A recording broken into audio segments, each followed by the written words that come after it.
അഫ്ഗാനിസ്ഥാനുമായിട്ടുള്ള സമ്പൂർണ്ണ വിജയത്തിന് ശേഷം ടീം ഇന്ത്യ നേരെ UK തിരിച്ചിരിക്കുകയാണ്. ഒരു മാസത്തോളം നീളുന്ന UK പര്യടനത്തിൽ അയർലൻഡ്, ഇംഗ്ലണ്ട് എന്നിവയുമായിട്ട് വൈറ്റ് ബോൾ പരമ്പരകളാണ് നടക്കാനായിട്ട് പോകുന്നത്. അയർലൻഡുമായിട്ട് 2 T20കളും ഇംഗ്ലണ്ടിനെതിരായിട്ട് 5 T20യും 3 ഏകദിനങ്ങളുമാണ് നടക്കാനായിട്ട് പോകുന്നത്. ഈ വെള്ളിയാഴ്ചയാണ് അയർലൻഡുമായിട്ടുള്ള ആദ്യ T20 പരമ്പര നടക്കാനായിട്ട് പോകുന്നത്. 28-ാം തീയതി ഞായറാഴ്ച രണ്ടാമത് T20 നടക്കുന്നുണ്ടാകും.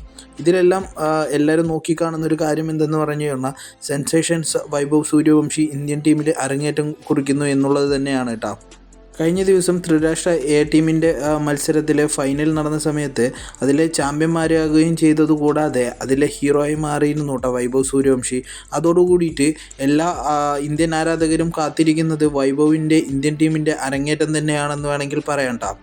വൈഭവ് സൂര്യവംശി ഇന്ത്യക്കായിട്ട് അയർലൻഡിനെതിരെ കളിക്കാൻ ഇറങ്ങുന്നതോടുകൂടിയിട്ട് തന്നെ സച്ചിൻ ടെണ്ടുൽക്കറിൻ്റെ ഏറ്റവും പ്രായം കുറഞ്ഞ പ്ലെയർ ഇന്ത്യക്ക് വേണ്ടി കളിക്കുന്ന എന്നുള്ളത് അത് വൈഭവ് സൂര്യവംശിൻ്റെ കൈക്കലാവും. അതുമാത്രമല്ല വൈഭവ് ടീമിൽ വരുന്നതോടുകൂടിയിട്ട് സഞ്ജുവിന് ചാൻസ് ഇല്ലാണ്ടാവും എന്നുള്ളതാണ് വേറൊരു വശം കേട്ടോ.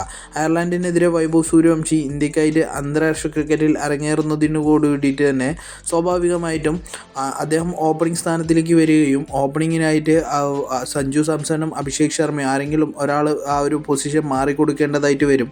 അങ്ങനെ മാറിക്കൊടുക്കേണ്ടി വരികയാണ് എന്നുണ്ടെങ്കിൽ ടീമിലെ നിലവിലെ സാഹചര്യം വെച്ച് നോക്കുകയാണ് എന്നുണ്ടെങ്കിൽ തീർച്ചയായിട്ടും അത് സഞ്ജു തന്നെ ആയിരിക്കും എന്നുള്ള റിപ്പോർട്ടുകളാണ് ഇപ്പോൾ വന്നുകൊണ്ടിരിക്കുന്നത്. അഭിഷേക് ശർമ്മയാണെങ്കിൽ ഇപ്പോൾ മിന്നുന്ന ഫോമിലുമാണ്. രണ്ടുപേരെയും താരതമ്യപ്പെടുത്തി നോക്കുന്ന സമയത്ത് സഞ്ജുവിനായിരിക്കേണ്ട ആ ഒരു നറുക്ക് വീഴുക എന്നുള്ള കാര്യത്തിൽ യാതൊരു സംശയവുമില്ല കേട്ടോ. അതുമാത്രമല്ല ഈ കഴിഞ്ഞ T20 ലോകകപ്പിൽ ഇന്ത്യക്കായിട്ട് ആ ഒരു കപ്പ് സ്വന്തമാക്കാൻ വേണ്ടിയിട്ട് ഏറ്റവും കുറഞ്ഞ കളികൾ കളിച്ച് പ്ലെയർ ഓഫ് ദി ടൂർണമെൻ്റ് ആവുകയും ചെയ്തത് സഞ്ജു സാംസണാണ്.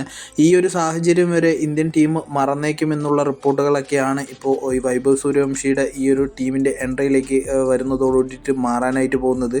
അപ്പോൾ എന്തായാലും ഈ വരുന്ന വെള്ളിയാഴ്ച എല്ലാവർക്കും കാത്തിരുന്ന് കാണാം. എന്തായാലും വൈഭവ് സൂര്യവംശിയെ പോലെയുള്ളൊരു പ്ലെയറിനെ ബെഞ്ചിലിരുത്തിയിട്ട് എന്തായാലും പ്ലേയിങ് 11 ഇറക്കാൻ സാധ്യതയില്ല എന്നുള്ള റിപ്പോർട്ടുകളാണ് ഇപ്പോൾ നിലവിൽ ഏറ്റവും കൂടുതലും വന്നുകൊണ്ടിരിക്കുന്നത് കേട്ടോ.